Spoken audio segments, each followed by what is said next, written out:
സിക്കിമിലെ നാംചി ജില്ലയിലെ സമർദുംഗിൽ NHPC Teesta stage 4 ജലവൈദ്യുത പദ്ധതിയുടെ നിർമ്മാണത്തിലിരുന്ന തുരങ്കത്തിലുണ്ടായ മണ്ണിടിച്ചിലിൽ മരിച്ചവരുടെ എണ്ണം 10ആയി. അപകടത്തിൽപ്പെട്ടവരിൽ കോട്ടയം സ്വദേശിയായ NHPC senior manager geologist Aneesh മോഹനനെ കാണാതായതായി റിപ്പോർട്ടുകളുണ്ട്. ശാസ്ത്രലേഖകനും സയൻസ് ബ്ലോഗറുമാണ് അനീഷ്.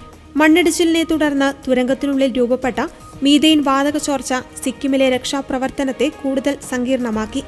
ഭൂഗർഭ ശിലാഘടനയിലുണ്ടായ മാറ്റങ്ങളാണ് ഈ വിഷവാതകം പ്രകൃതിദത്തമായി പുറത്തുവരുവാൻ കാരണമായതെന്ന് അധികൃതരെ ഉദ്ധരിച്ച് വാർത്താ ഏജൻസികൾ റിപ്പോർട്ട് ചെയ്തു. തുരങ്കത്തിനുള്ളിലേക്ക് പ്രവേശിക്കുവാൻ ശ്രമിച്ച പല രക്ഷാപ്രവർത്തകർക്കും തലകറക്കവും ബോധക്ഷയവും അനുഭവപ്പെട്ടത് തുടക്കത്തിൽ തിരിച്ചടിയായി. നിലവിൽ ഗ്യാസ് മാസ്കുകളും മറ്റാധുനിക സുരക്ഷാ ഉപകരണങ്ങളും ധരിച്ചാണ് ദുരന്ത നിവാരണ സേന കുടുങ്ങിക്കിടക്കുന്ന തൊഴിലാളികളെ കണ്ടെത്തുവാനുള്ള ശ്രമങ്ങൾ തുടരുന്നത്.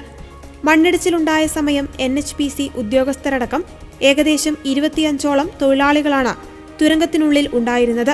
അപകടത്തിൽ നിരവധി പേർക്ക് പരിക്കേൽക്കുകയും പലരും ഉള്ളിൽ കുടുങ്ങിക്കിടക്കുകയും ചെയ്യുന്നുണ്ട്. ദുരന്ത നിവാരണ സേനയും പ്രാദേശിക ഭരണകൂടവും സംഭവസ്ഥലത്ത് രക്ഷാപ്രവർത്തനം തുടരുകയാണ്. സിക്കിം മുഖ്യമന്ത്രിയും പ്രധാനമന്ത്രി നരേന്ദ്രമോദിയും സ്ഥിതിഗതികൾ വിലയിരുത്തി ആവശ്യമായ എല്ലാ സഹായങ്ങളും വാഗ്ദാനം ചെയ്തിട്ടുണ്ട്.